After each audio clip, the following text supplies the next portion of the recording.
Primer día después del levantamiento del cepo en la República Argentina, tras 4 años de permanencia de esta medida que había sido tomada por el gobierno de Cristina Fernández de Kirchner, recientemente asumido, ustedes lo recordarán. Y vamos a compartir con ustedes cómo han sido los movimientos en cuanto al mercado y en qué valor ha quedado el dólar en este primer día de dólar sin cepo. Para la compra, 13 pesos con 75, para la venta, 13 pesos con 95, ubicándose dentro de los parámetros que se habían mencionado en el día de ayer por parte de no solamente el equipo del Ministerio de Hacienda y Finanzas, sino además por parte de muchos de los analistas económicos. Durante el día abrió a 15 pesos, bajó a 14,20 y terminó cerrando en 13,95, como les decíamos. El mercado movió apenas 40 millones de dólares sin intervención del central. Había algunas casas de cambio que todavía no tenían las resoluciones muy claras y por eso en algunos lugares no se estaban vendiendo. Y aquí lo dice, los bancos no actualizaron las plataformas web y por esa razón muchos de ellos no estuvieron vendiendo en el día de hoy, pero lo van a estar haciendo a lo largo de las próximas horas porque se puede comprar directamente a través del home banking, siempre y cuando uno tenga el dinero bancarizado. Si la idea de quien quiere comprar dólares es hacerlo con dinero en efectivo, se va a pagar, y esto está en la resolución, en el boletín oficial publicado en el día de hoy, un 5% más del valor del dólar en el momento en el que uno lo va a comprar, el valor que tiene en ese momento, un 5% más si uno va a pagarlo con dinero en efectivo. Si está bancarizado, es el valor del mercado. Vamos a meternos de lleno en algo que es de suma importancia y que tiene que ver con el rol del campo dentro de esta, podríamos decir, esta especie de gran canasta de medidas que fueron anunciadas en el día de ayer y que tienen un inicio de pocas horas y que vamos a empezar a ver las repercusiones seguramente a partir de los próximos meses y de algunos cierres y demás. Vamos a contactarnos ahora con Javier Preciado Patiño. Él es consultor, pero además es un hombre especializado en el agro porque es ingeniero agrónomo y por lo tanto le vamos a preguntar a él algunas de estas incidencias que nosotros nos estamos consultando y que seguramente nos podrá responder. ¿Cómo le va? Buenas tardes. Lorena Toso lo saluda. ¿Qué tal? Buenas tardes, Lorena, y bueno, gracias por invitarme a compartir algunos comentarios con ustedes. Bueno, estábamos pensando, lo hacíamos un poco en la previa, en la preproducción, con nuestra producción y también con algunos especialistas con los que hemos venido hablando acerca de cuán importante termina siendo el rol del campo, en particular por el aporte de las cerealeras, pero también por el significado o la significación puntual que tiene el hecho de la desaparición prácticamente de las retenciones, salvo con el caso de la soja, a la hora de todo este paquete de medidas que se han anunciado a lo largo de los últimos días. ¿Ustedes lo leen de esta misma manera?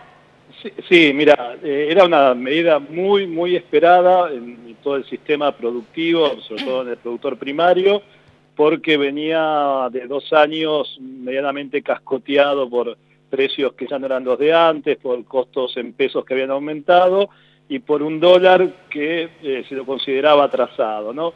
Puntualmente, lo que ocurre ahora es que en la Argentina viene una cosecha absolutamente récord con 120 millones de toneladas de producción que se terminaron de recoger durante el mes de junio, julio, como mucho, ¿no? Y que no todo eso se comercializó esperando, digamos, mejores condiciones, que son las que se dan ahora. Por el lado del gobierno, eso es absolutamente vital para que el productor venda, porque acá es importante señalar que las cerealeras liquidan lo que el productor les vende. Claro, es decir, que el aporte que mencionaba el ministro Pratgay en el día de ayer, que van a hacer las cerealeras en un acuerdo con el gobierno, tiene que ver, y estrictamente así será, con aquello que les vendan los productores. Es decir, si no existiera la venta a los productores a partir de un escenario más amable o por lo menos de mayor contención o seguridad, no existiría la posibilidad del aporte de las cerealeras. Exactamente, para que te des una idea, ¿no?, de lo que significa esto en términos no solamente de los millones de dólares, los miles de millones, no sé si van a ser 3.000, van a ser 6.000 u 8.000 millones que van a entrar de acá hasta la próxima cosecha, ¿no? O sea, en estos meses del verano, que son fundamentales, esto que estaba retenido, sino también en términos de lo que es una inyección de pesos para el sector primario. Te pongo, la idea es que el trigo y el maíz prácticamente puedan duplicar el valor en pesos. ¿Esto por qué? Porque está sacando el 20% o el 23% de tañida de retenciones y además le estás dando un tipo de cambio más alto que está en orden del 40% aproximadamente, ¿no? Más, digamos, un comercio exterior muchísimo más fluido porque se va a terminar el sistema de ROEs que era, digamos, que también descontaba algo de plata, o sea, lo que hoy vale 1.200 irá a 2.400. Claro, es duplicar ese valor en términos de la posibilidad de ingreso de pesos a partir de toda esta cadena que usted nos venía contando. Claro, exactamente. Entonces, por ejemplo, esto es un ejercicio teórico, ¿no? Claro. Pero suponete, una cosecha de 10 millones de toneladas de trigo, sí, a la cual se le mejora 1.000 pesos la tonelada. Estás hablando de 10.000 millones de pesos que se están inyectando extra ahora al productor en el momento de cosecha. Es un número interesante. Sí. Si hablamos, por ejemplo, del maíz, de una cosecha de 30 millones de toneladas, 1.000 pesos por tonelada son 30.000 millones de pesos adicionales que va a ingresar al circuito. Claro, ¿no? y este tema del el hecho de que hayan desaparecido las retenciones, a excepción de esos 5 puntos que se bajaron para la soja, que se van a mantener, ¿puede permitir también el tema de la diversificación, que era parte de lo que algunos sectores reclamaban, parte de lo que también terminó generando problemas en su momento con la falta de trigo para la producción de pan y el aumento que vino después, y los precios cuidados y el pan de Moreno? Digo, para todo esto, ¿genera un estado de situación más cómodo, digamos, para que el productor pueda desviar su producción hacia otros cereales que no sean estrictamente la soja? Mira, Lorena, vamos a ver un par de cosas. Uno es que se instaló mucho el discurso durante todos estos años del monocultivo de soja, ¿no? Y realmente el monocultivo responde, que no es monocultivo por otro lado, ¿no? Que es una dominancia del cultivo de la soja solamente. Responde a la ecuación económica del productor, a la seguridad de cosecha, a la seguridad de comercialización, etcétera. Lo que se perdió de trigo, parte se fue a la cebada, no es que desapareció. Y en el caso del maíz hubo superficies muy interesantes, de prácticamente 6 millones de hectáreas, siempre según la estimación del Ministerio de Agricultura, ¿no? Se supone que hoy vas a tener más estímulos para sembrar el trigo cuando llegue el momento, que será a partir de mayo o junio del año que viene. Vas a tener más estímulos, y las cosas están así, para sembrar maíz, porque la ecuación debería ser un poco más favorable a estos cultivos respecto de la soja.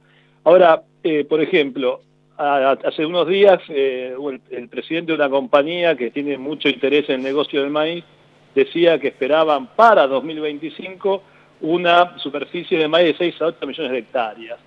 Con lo cual no es mucho más de lo que hay ahora. No es que vamos a ir a 10 millones de hectáreas, a 15 millones de hectáreas. Vamos a quedarnos más o menos en esto, un poco más, y lo que sí va a haber va a ser una mejora fuerte en la productividad. ¿Por qué? Y esto sí es clave, creo yo. Porque con estos números en pesos, al productor le va a resultar más fácil, por ejemplo, fertilizar, un aspecto esencial de la producción. Con lo cual, por ejemplo, el maíz podría irse de un promedio nacional de 8.000 kilos a 10.000 kilos tranquilamente. Va a ser más accesible, proteger mejor a los cultivos contra las plagas, contra las enfermedades. Y eso, digamos, va a aumentar la productividad. Con lo cual, suponete, en trigo, que el máximo que se cosechó hasta ahora en la historia son 16 millones de toneladas, ¿no? No es que nunca la Argentina cosechó 20 millones, ni cosechó 25. Lo máximo que cosechó fueron 16. El máximo fue 16. Y el mínimo fue hace unas campañas atrás, fue 8 y pico, ¿no? Entonces, lo que va a permitir esto es que se siembre un poco más de trigo, el mercado dirá, el productor dirá cuánto más de superficie, pero sí le van a meter mucha más rosca tecnológica al cultivo, y seguramente donde se sacaban 5.000 kilos y el clima acompaña, se sacarán 6.500, y entonces la cosecha se tendría que disparar a 16, 17 millones de toneladas, ¿no? Eso sería un escenario más que interesante. En el caso del maíz, seguramente va a haber más oferta. Ese famoso PEA pronosticaba una producción de más o menos 50 millones de toneladas de maíz.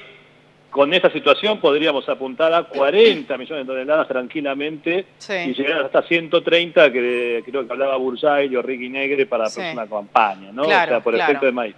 Va a tener un efecto en lo que es la producción primaria y en la cadena de tecnología muy buena, Lorena. Sí, yo no quiero dejar pasar cuestiones que tienen que ver con la gente que por ahí nos está viendo desde el otro lado de la pantalla y siguiendo esta conversación a través de la segunda edición de QM Noticias y que a lo mejor no está estrictamente relacionada con el campo. El campo se convierte claramente en un actor fundamental y principal, como lo ha sido históricamente en la República Argentina, pero en este caso para la inyección necesaria para que se pueda de alguna manera normalizar los mercados, el valor del dólar, etcétera, etcétera. ¿Qué pasa con esas cuestiones y el traslado posible, porque estamos acostumbrados a que eso suceda lamentablemente, a los precios y al bolsillo de los consumidores, del que va a comprar un kilo de pan dentro de una semana o de un mes y se encuentra con que el precio aumentó y no hay una explicación concreta para eso? Bueno, mirá, Lorena, yo te decía, ¿no?, que en trigo serían 10.000 millones de pesos más que se le inyectan al productor, y en maíz 30.000 millones de pesos más, digo, hacer un ejercicio teórico, sí. No se sabe si serán 50.000 millones o 30.000 millones, no importa. Pero hay una masa de millones de dólares, de pesos que van a ir.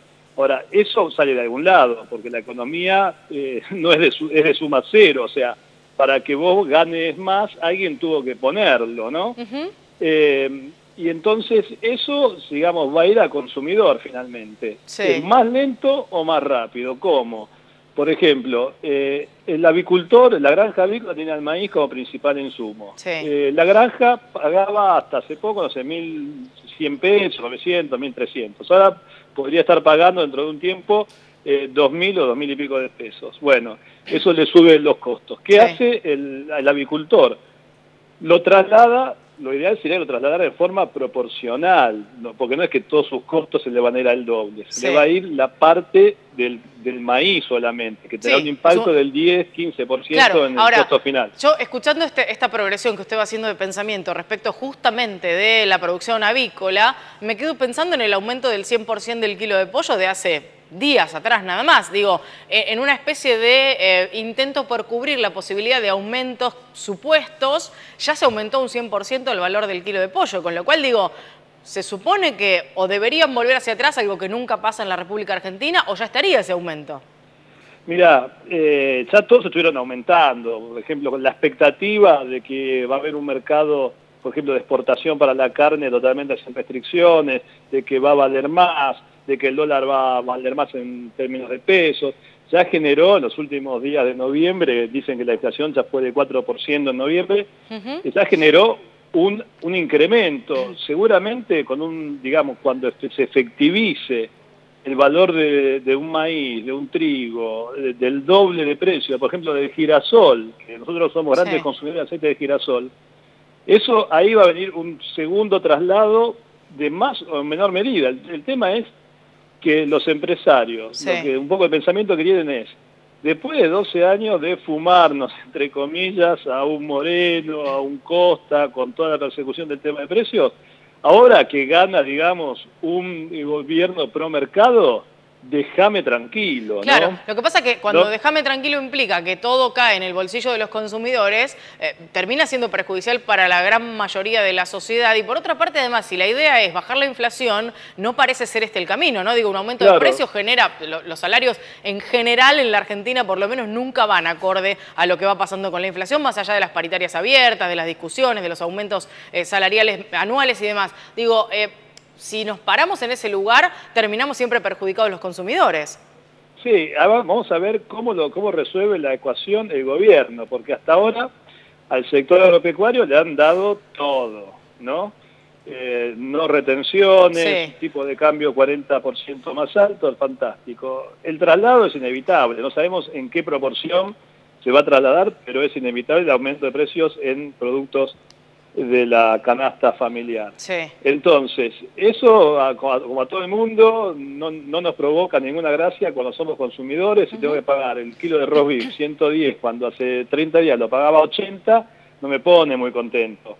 Y eso, ese mal humor se termina trasladando en pérdida de potencia electoral, o perdés políticamente, cosa que no creo que quiera hacer tampoco el macrismo. Ahora, ¿cómo va a resolver las dos cosas? La ecuación. Más la presión. Yo escuchaba ayer a Leonardo Fabre de la CGT, ¿no?, que es la voz de Hugo Moyano, en un tono muy crítico, diría casi como un Ubaldini, de la época de Alfonsín, y digo, bueno, la atención es importante, vamos a ver qué, digamos, herramientas van a tener para pilotearla, porque el ganar-ganar, el win-win, que es muy habitual en el discurso empresarial y de los agronegocios, y de incluso, bueno, ahora del gobierno de Macri, vamos todos, se puede ganar todos.